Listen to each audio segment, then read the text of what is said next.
I am very happy to introduce to you the person giving her testimony this morning is Vivien.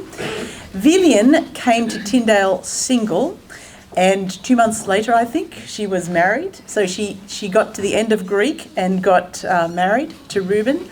And I want to tell you, she came from Malaysia, and I want to tell you 3 things about Vivien that I've seen since she's come here. Vivien is someone who's committed to her fellow students.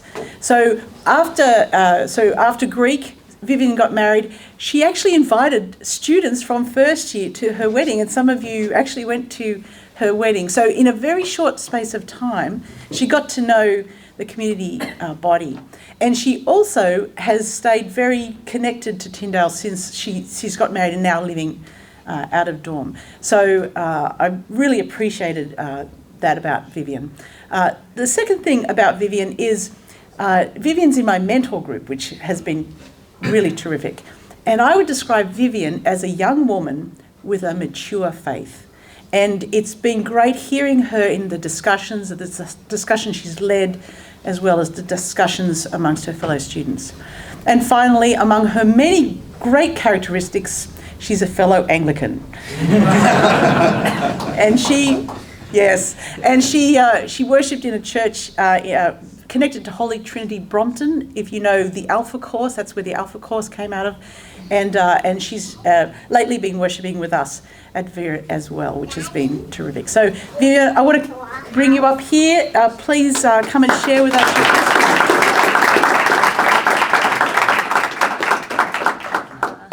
Thank you, Julie. So, hi, morning, everyone. It's an honor to share my story with everyone here. I actually got here last June, so it's almost a year now. So some of you might have already know something that I'm gonna share. So, okay, I'm from Malaysia. So I grew up in Kuala Lumpur, Malaysia, and I will tell you a little bit about Malaysia. So, Kuala Lumpur is the capital of Malaysia. We have about 1.8 million people just in the city. And it's a multicultural, multi-ethnicity society. So we have Malay people, Chinese people, and Indian people.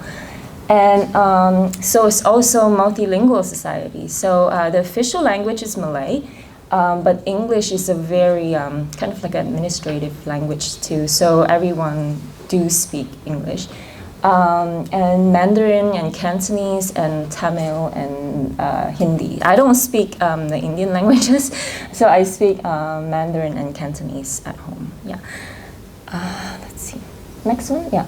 So Malaysia is also a really religious country. So the major religions in Malaysia, you can see Islam, 65%, Buddhism, Christianity, Hinduism, and a little bit of others.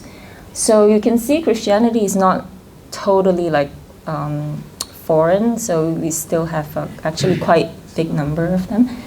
So in Malaysia, Islam is the official religion, but the constitution grants freedom of religion only to non-Muslims, which is, so all the Malays are Muslims.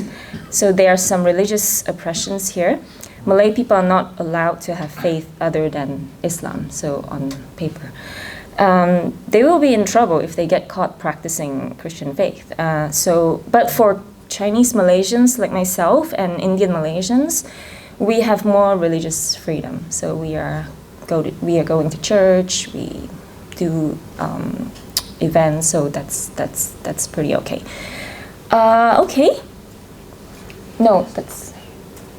Okay. So a bit about my family background. My parents became Christians when they were young, before they got married. My dad was an engineer. My mom is a housewife. I grew up in a Christian household, and I would go to church every Sunday. So I grew up in Assemblies of God or Pentecostal churches. So growing up, so that's kind of like my background.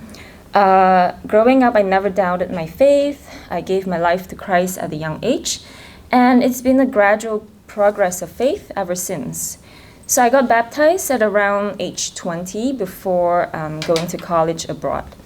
And my faith grew deeper when I was in college. So, next one. Yeah, and I went to the States to study for my bachelor's degree. My family came with me, and they got the chance to visit America, like a little bit.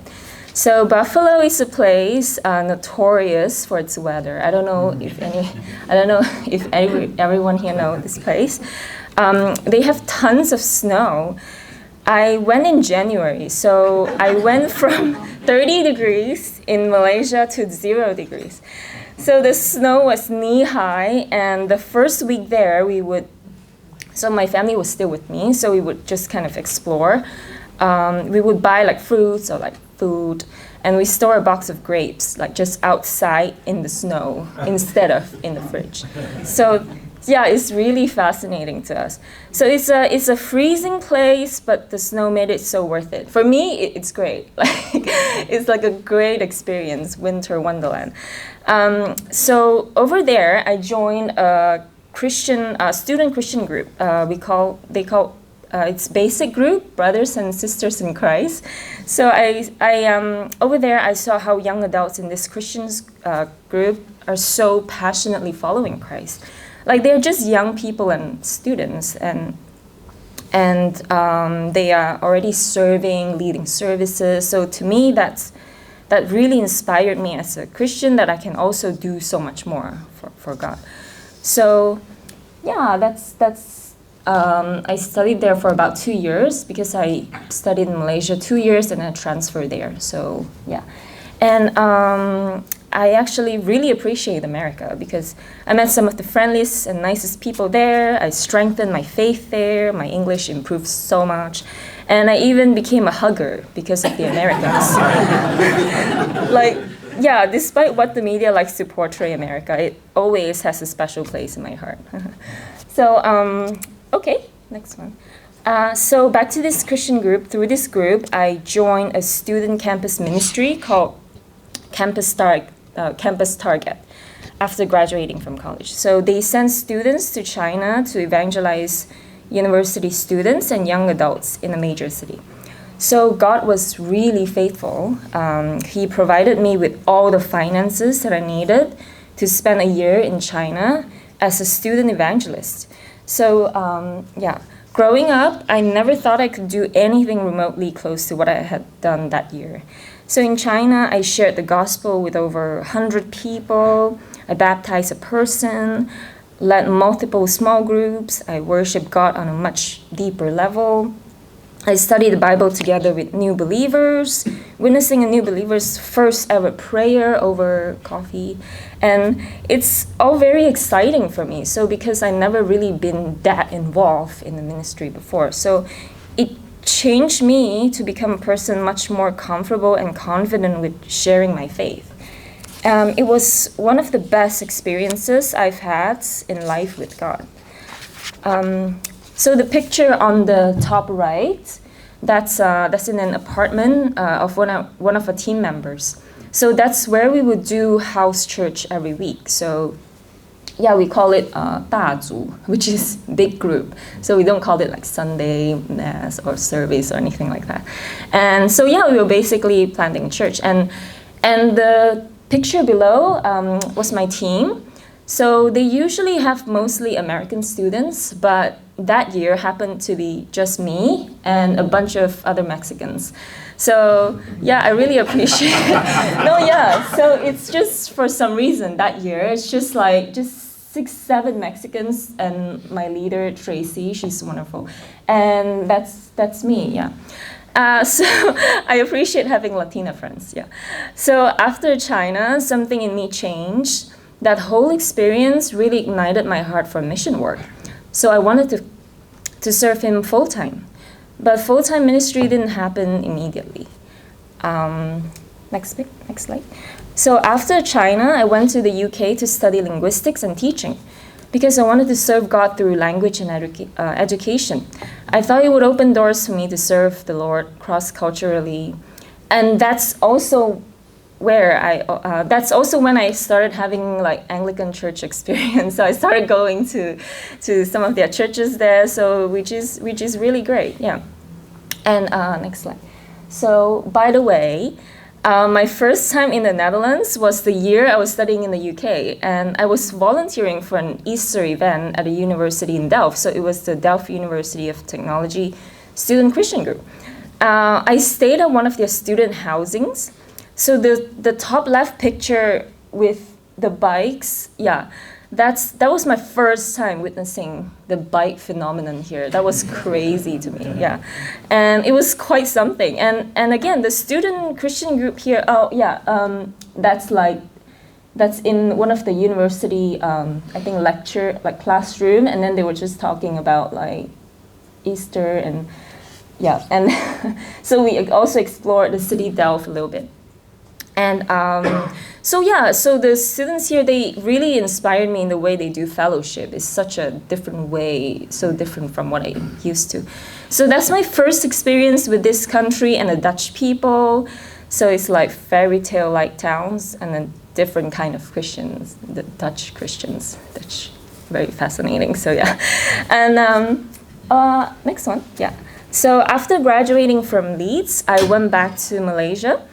I patiently waited for the opportunity to serve again. And God reached out to me. I started working for my church in Kuala Lumpur. So I joined this wonderful church team. Yeah, next one. I learned so much from them, what it means to serve God. Next one, yeah. And to be working in the ministry. So I do operations for the service and also organize weddings at our church venue. Next slide. I was in a team running the Alpha course for my church in English and in Mandarin.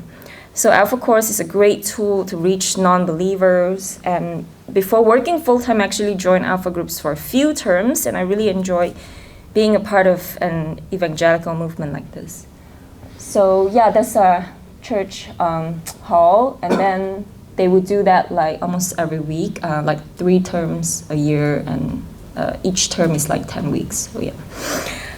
Okay, so after I started working for HTBB for a few months, I met Ruben. And we started a long-distance relationship, and he's my husband now. So he's not Malaysian. He had never been to Malaysia before we met. So he would come every other 2 months and stay for 2 months in Malaysia. He did this back and forth for about a year. And it was actually Ruben who told me about Tyndale during that time. So even though I have been working full-time at HTBB, I knew it wasn't enough. I always thought I would do Bible studies after China, so I just didn't know when exactly. And I always thought Bible school was a bit intimidating, so I postponed it. Like that's for people who want to be a pastor, leading a whole church, and that's all very intimidating for me. But after knowing about Tyndale, I thought the right timing had come along. So I took a leap of faith and applied for Tyndale. And I'm really glad that I started my studies here. So God was guiding me step by step to fulfill what He planted in me years ago. And I'm finally here, so that's great. Next slide. So yeah, I don't know if I will be a pastor or lead a church in the future, but having Bible studies will help me become a better ministry worker. So I hope I can work full-time in the church again. But in the meantime, I will wait patiently for the right full-time ministry opportunity to come around.